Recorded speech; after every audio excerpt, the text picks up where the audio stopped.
Okay, it's Mel with Palace Finest Bullies. This video, I'm kind of excited. I love talking about this topic, man.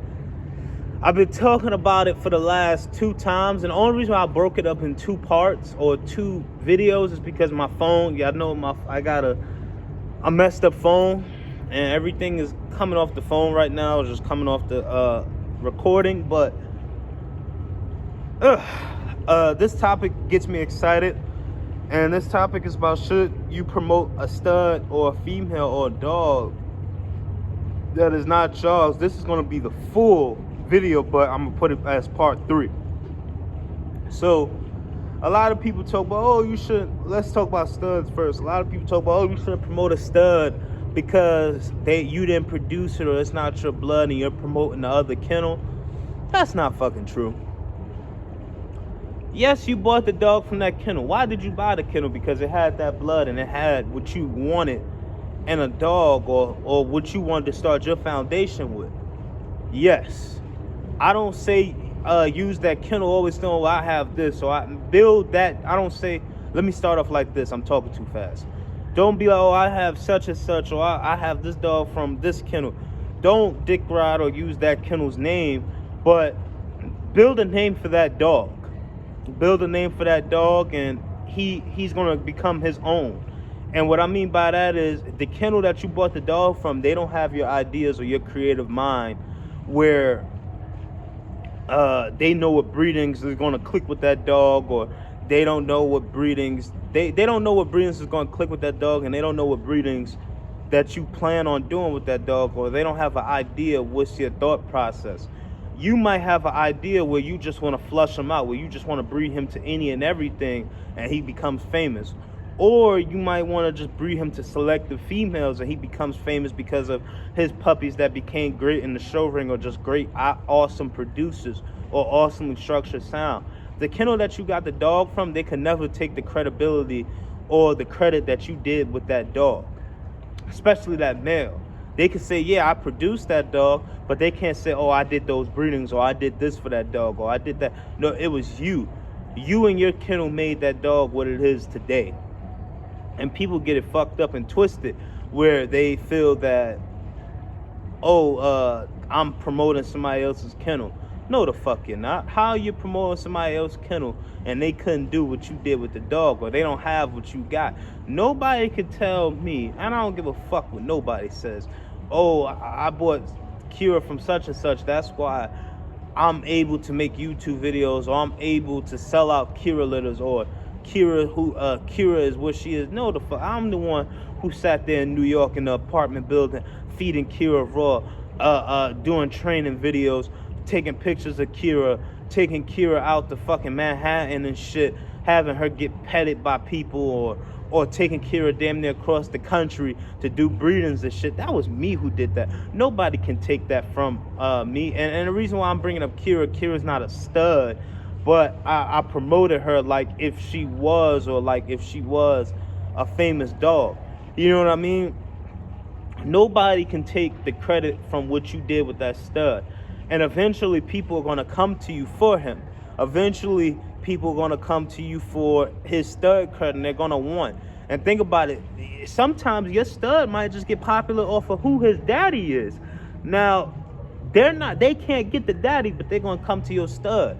A lot of people get it fucked up where they have a badass stud, or let's say their stud has flaws, but they just want the blood because of their daddy, and they don't want to make the money. People willing to spend $3 grand, $2 grand, $4 grand on a stud credit to the son because they can't get the daddy. And you don't want to do it because your ignorance is like, oh, no, I'm not going to do it. And then you put your ignorance on the young breeders, where the young breeders feel like, oh, I got to hurry up and produce my own stud, or I got to hurry up and produce my own female because it's not my blood. No, that's not how this shit work. Your famous breeders got famous off the dogs that they fucking didn't produce.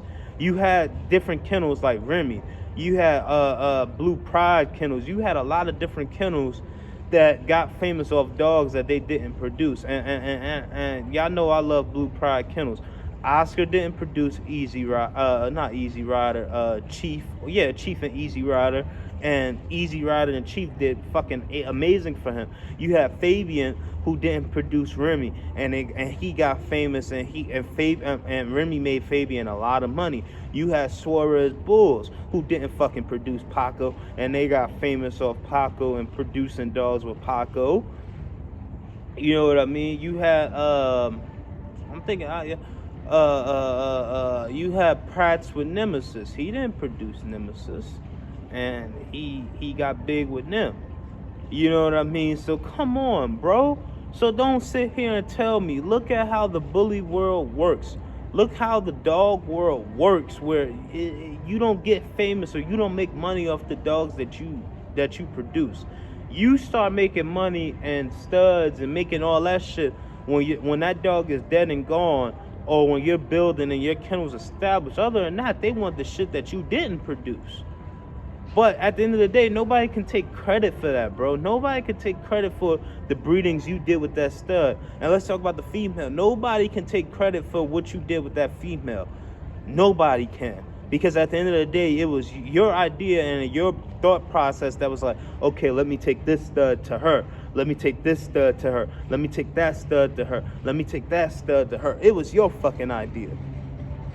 You made it happen. It was my idea to take Kira to those 3 different studs. It was my idea to flush Kira out the task. And that's one of the biggest breedings we did so far. You know what I mean? It was my idea, man. It was my idea to buy these different dogs to breed with T. You can never say, my bad, I'm having a brain fart, and another thing is too, I'm sitting here looking at my surroundings. You can never say, oh, Mel had somebody think of the breeding form. No. Nobody could take credit for what I did with Kira. Nobody could take credit of my marketing with her. At the end of the day, with breeding, it's about the marketing and what you've done. And one thing it is about producing. If you have a stud and he's not yours, man, stud the shit out of him. Make sure you get him out there, because he's going to be your stepping stone. Remember, the dogs that you have as foundations, they're your stepping stones for you to make the money that you need, and so your blood can prosper. A lot of people don't understand that, and some people are so dumb and fucking ignorant and naive that it's not about the fucking dog that you produce. Some people be like, oh, I don't want to stud him out because I have his son. I'd rather his son get the fucking money. No, he's not. His son is not going to make the money just yet. His son is not going to be that guy. It's the dog that you got. Come on, bro. And people don't really understand that, and I understand it. I've been looking at dogs for a minute, and it's just not in the bully world. It's in dogs, period. In the Rottweiler, in the Boerboel. Like, I have a Boerboel friend where people want to buy his dog stud credit all the time because of who the daddy is. You know what I mean? The reason why I'm talking about the Boerboel, matter of fact, is the Boerboel.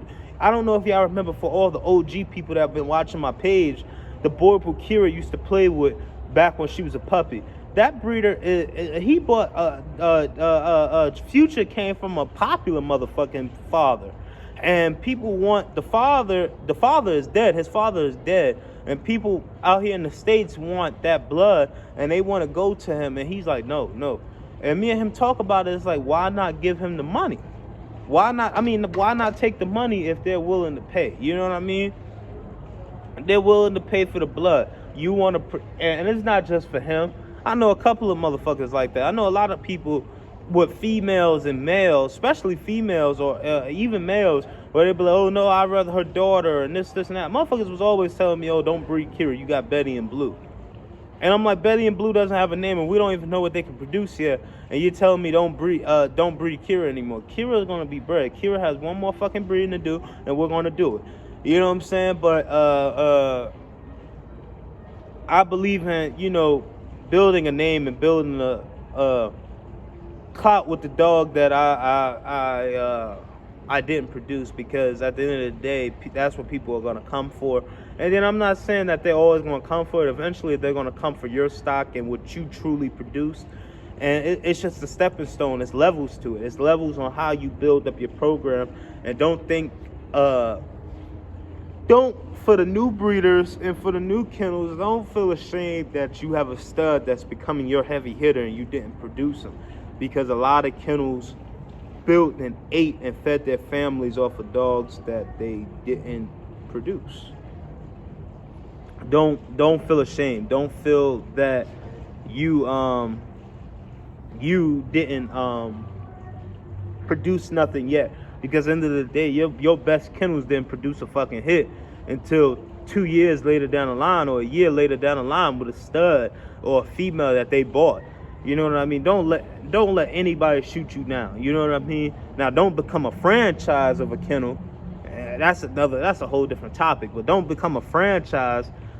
But use that blood or use that dog to your advantage and build. You know what I mean? And eventually, your stuff and the stuff you produced and the stuff that you got will flourish, and you will become known, and people will want the shit that you produce. But it's Mel with Palace Finest Bullies. I appreciate everybody that's been watching, and this topic right here, I love talking about this topic because a lot of people don't understand this topic. So if you like this video, like, comment, subscribe, and share. It's Mel with Palace Finest Bullies, and I'm out.